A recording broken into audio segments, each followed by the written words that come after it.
Wayne Kramer stood for truth, justice, and the rock and roll way. The narrative arc of his life is one that is so inspiring to me as someone who's a longtime friend of Wayne. First of all, his band, the MC5, with him at the guitar helm, along with Fred Sonic Smith, invented the template that became punk rock music. They played in an unapologetic way, from the heart, with their radical politics in the forefront and their radical music going head to head with it.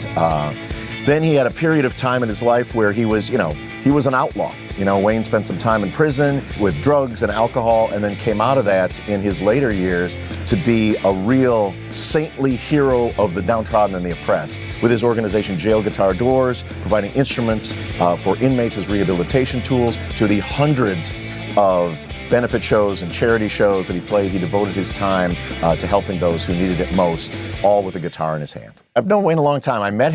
I think I met him on his 50th birthday, so I knew Wayne for the last 25 years of his life. And, when I met him, he was a rascal. He was a scoundrel. He rehearsed across the way from where Rage Against the Machine rehearsed. And, I was just a great admirer of his work in the MC5.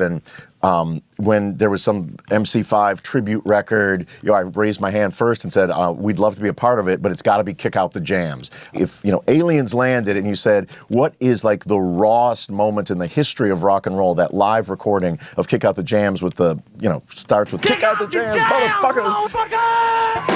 And then unleashes itself like the four horses of the apocalypse, like running wild in a Beverly Hills crystal shop. Bringing sort of this Detroit power it's just beyond. On almost every record that I've ever worked on, the working title of the wildest, fastest song has always been MC5. And I will continue that tradition in Wayne's honor. We were playing a show at Sing Sing Prison, right? And the night before, we played another charity show in New York City. And Wayne Kramer says to Billy Bragg backstage, he says, I love the sound of your acoustic guitar. I'd like to get like a better sounding acoustic guitar. And so Billy pulls it out and has a sticker on it that says Jail Guitar Doors.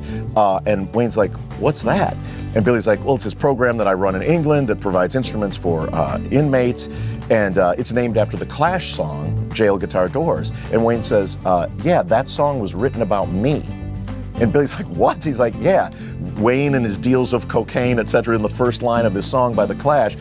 Billy's favorite band names his organization after a song that was about Wayne Kramer. So the next day, we're driving up to Sing Sing Prison to play, and Billy and Wayne are sitting together talking about Jail Guitar Doors.